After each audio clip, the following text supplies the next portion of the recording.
तक साइंस के हम बहुत मजे लेते थे, फिर तुम भी यही डायलॉग मारोगे 10th तक हमने साइंस के बहुत मजे लिए। क्या हाल चाल बच्चों, सब बढ़िया। बेटा 11th 12th में बायोलॉजी ले लिया, लेकिन कुछ मिस्टेक्स ऐसी हैं जो कोई नहीं बताएगा कि ये मिस्टेक्स 11th 12th में बायो वाले बच्चों को अवॉइड करनी है। तो उस मिस्टेक्स को करो स्टॉप बेटा, और क्या क्या मिस्टेक्स नहीं करनी है। स्पेसिफिकली आप लोगों को हमेशा क्या करना है, जब भी आप किसी न्यू क्लास में आते हो आप लोगों को अपना सिलेबस चेक करना है कि भाई क्या क्या चैप्टर्स है। अपना सिलेबस कंफर्म करो, उसका एक प्रिंट निकाल के रख लो ताकि तुम्हें पता हो कि क्या क्या सिलेबस आ रहा है, क्या क्या टॉपिक्स है, क्या क्या टॉपिक्स कट चुके हैं, ताकि आगे जाके तुम लोगों को प्रॉब्लम ना हो और ना तुम अपना टाइम वेस्ट करो।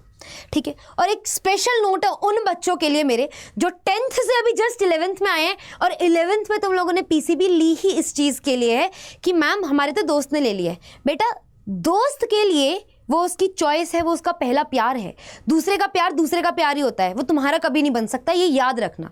ठीक है। तो तुम्हारे लिए तो ये वो वाली बात हो जाएगी कि वो कहते हैं ना साइंस 10th तक साइंस के हम बहुत मज़े लेते थे, फिर तुम भी यही डायलॉग मारोगे 10th तक हमने साइंस के बहुत मज़े लिए, फिर साइंस ने हमारे मज़े लेने शुरू कर दिए। तो इस चीज़ को अवॉइड करना है। तो यार अपने इंटरेस्ट का सब्जेक्ट लेना, अगर बायो फ्रेंड की वजह से लिया है तो छोड़ देना, ठीक है, या फ्रेंड की वजह से लिया है तो भी छोड़ देना। ठीक है, जो इंटरेस्ट है वो करना, पहली बात।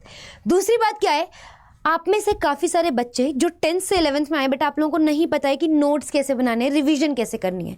तो 11th 12th के बायो वाले बच्चों, आप लोगों को अपनी स्ट्रैटेजी चेंज करनी है। वो 10th वाली स्ट्रैटेजी आप लोगों को यूज़ नहीं करनी है बेटा, 10th वाली स्ट्रैटेजी नहीं यूज़ करनी है। 11th क्लास में 12th क्लास में biology is all about diagrams, beautiful diagrams, उसके थ्रू एक्सप्लेन करो।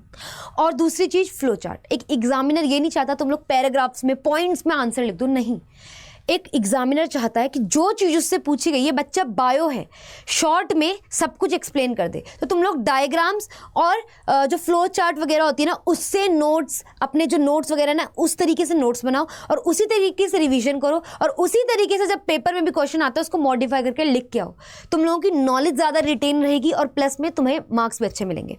ठीक है। तो इस चीज़ को प्लीज़ अभी से अपनी हैबिट में डाल लो ताकि तुम लोगों को आगे प्रॉब्लम ना आए। कि तुम लोग खुद ये चीज़ चाहोगे कि तुम्हारे नोट्स ऐसे हो, बिल्कुल पैराग्राफ्स, नहीं मन करेगा।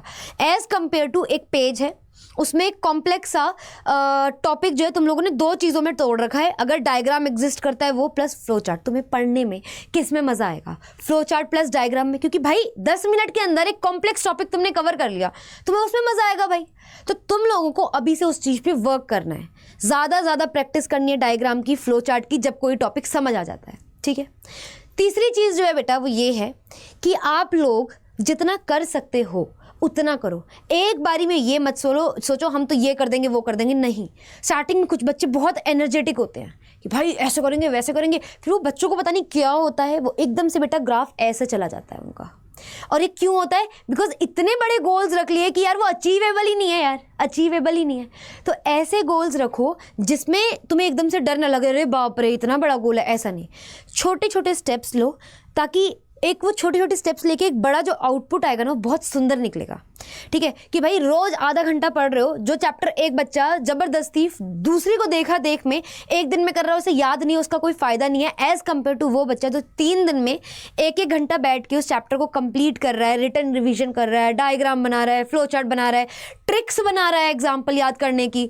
तो बेटा उसको जो नॉलेज है वर्सेस जो बच्चा ऐसे गोल्स अचीव करके बैठा है कि भाई मैं तो बिल्कुल ऐसे कर दूंगा, बेटा वो चीज़ उस बच्चे के लिए बहुत ज़्यादा प्रॉब्लमेटिक है।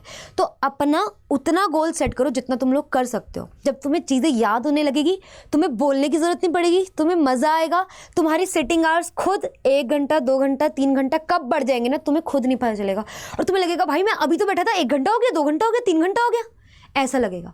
तो प्लीज़ उस चीज़ पे थोड़ा वर्क करना कि तुम लोग अपने वो गोल्स रख सको जितना तुम कर सको। ठीक है। दूसरे की देखा देखी नहीं करनी। जब मज़ा आएगा सिटिंग आवर्स खुद ही बढ़ जाएंगे आप लोगों के। ठीक है।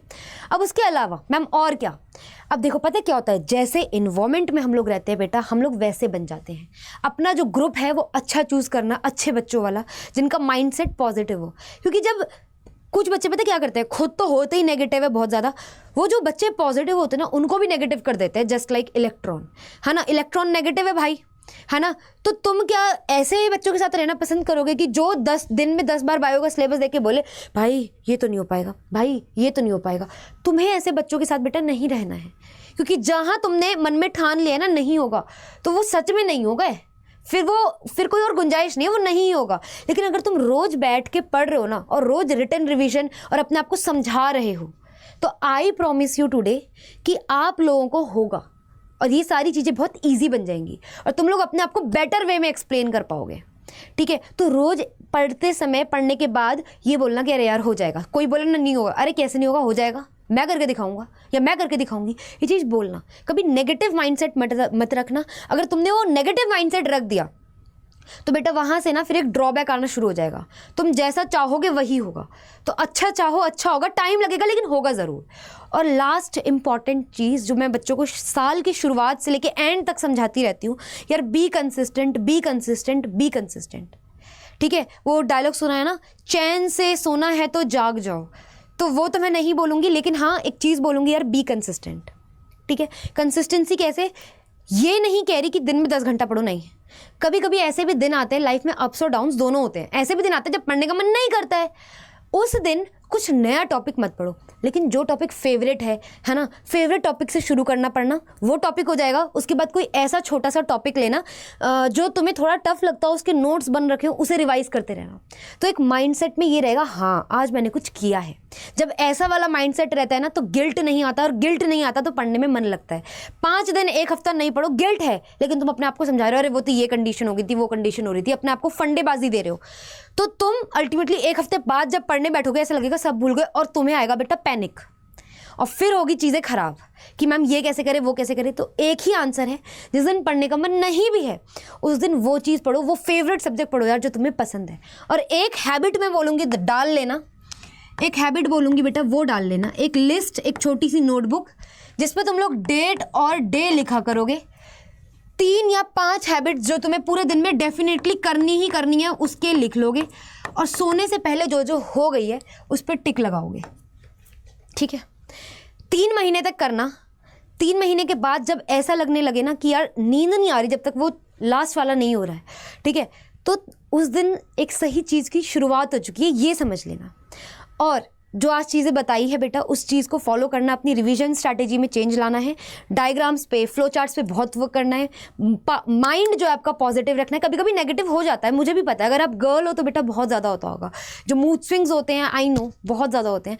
ऐसी कंडीशन को गर्ल्स के लिए, बॉयज़ के लिए जो है बेटा, बॉयज़ तो एक्सरसाइज करके बेटा सही हो जाते हैं, फ्रेंड्स के साथ थोड़ा बैठ गए सो जाते हैं, लेकिन मेरी जो गर्ल्स है बेटा आप लोगों को जो अच्छा लगता है, किसी से बात करके अच्छा लगता है, ठीक है, या फिर बाहर थोड़ा सा evening walk with loud songs, ये अच्छा लगता है, कर लेना। इवन नहाने के बाद कितनी बार बहुत पॉजिटिविटी आती है, तो वो कर लेना।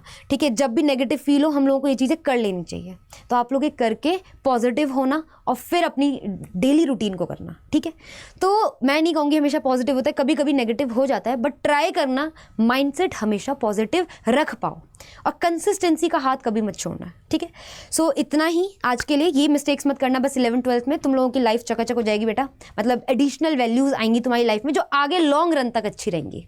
ठीक है, अब उसके अलावा बेटा ये मेरा टेलीग्राम चैनल है, ठीक है, निशा मनराल CUET बायोलॉजी।